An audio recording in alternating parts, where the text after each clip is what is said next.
Hi, I'm just about to repost a YouTube video that I made. I made it back. I posted it on April 11th. And it was just at the beginning of the um, stay at home order and wear mask order. And I know wearing masks has been very controversial ever since then. But we know that it both protects you from getting COVID and it prevents you from giving it. And the whole reason for wearing the mask is that you don't know if you have it, because you can have it and have no symptoms, or you can have it before your symptoms begin. So wearing a mask shows that you are conscientious and that you care about other people and you don't want to risk giving them COVID. And you know, people that are old, I'm in the above the older age group. I'm 78, and I got my vaccine last week, Saturday, and I was lucky to be able to get it. I felt, because it was quite a ordeal trying to get into the website and get you have to sign up, and then you have to register, and then you have to you know, trial and error, get the right date. But at any rate, we still aren't over the hump. We have to lower the curve. Hospitals around the country are full because there's been a lax in both social distancing, you know, having family get-togethers, having going out in public. And I know the new administration is going to encourage at least wearing masks, because that's the easiest thing to do to reduce the spread of the virus. The easiest. Wearing a mask is not difficult. So the new President-elect Biden is going to encourage everyone to wear a mask for 100 days and see if that will succeed in getting us over that hump before another 500,000 people die.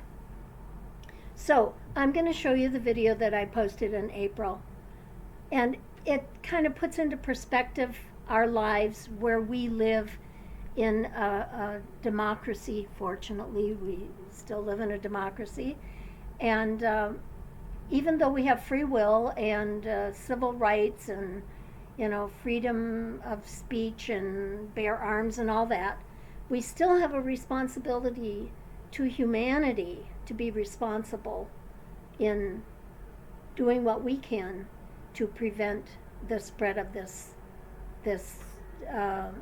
disease that is killing people. So this is just a little intro, and now this is my video called Mother Earth is Crying. I woke up this morning feeling uneasy about lack of concern that we have for what's going on in the world, because Western nations are underestimating the total picture of the world pandemic that we are in. At this point in the civilizations of societies, we must be concerned about the welfare of humanity rather than focusing on the economic viability of highly developed countries. My heart bleeds for those people who can't wash their hands every hour, not because they're belligerent, but because they don't have running water. They don't know the difference between an N95 mask and a surgical mask, or even a do-it-yourself mask made out of furnace filters. Because a mask to them may look like this. They don't have virtual happy hour because they're working at home. They don't have TV or internet to keep them informed 24/7 of the state of the world during this expanding pandemic. Their houses are thatched roofs, straw huts or cardboard shanties with no sanitation or electricity. There's no possibility of isolating an infected family member because 9 people live in one room, a dirt floor structure. They can't stockpile food because they don't have a refrigerator or a luxury of a grocery store to buy canned goods. They live because they pick bananas or avocados and eat the fish they catch. How can we be so arrogant, so self-absorbed, to think that we are too rich or too healthy or too comfortable to consider the rest of the world? When we stay at home or put on our mask, it is not for ourselves. It is for the healthcare workers, for the EMTs, for the Red Cross workers, for the garbage men and women, for the National Guard filling food bank boxes, for the teachers at their online classes, and it is for the rest of the world. We don't self-isolate and wear masks and wash our hands to avert a stock market crash or the housing market bubble bursting, or for the governments to say that they've got it under control, or to say the right thing to win an election. We wear masks to save the men and the women and especially the children of the world. We are in our high-rise, lofty apartments or gated communities of mansions or our little boxes with all the conveniences of modern society.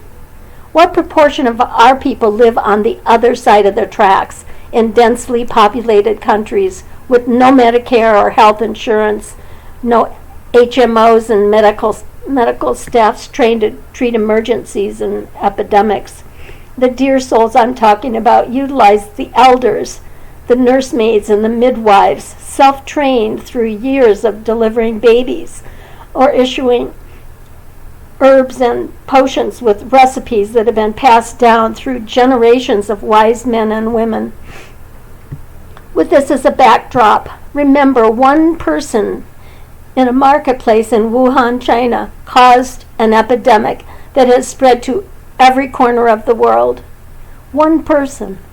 And the people I'm talking about won't get tested. They won't get erythromycin and hydroxychloroquine or any other antiviral treatment. And down the road, they won't stand in line to get a vaccine either. They won't have antibody tests to see who was sick and who didn't know it. And their numbers won't be found in the statistics of live streams and the charts of World Health Organization or the CDC or Johns Hopkins charts. They will die in the arms of loved ones because there are no ICUs, no ventilators, and no mass graves.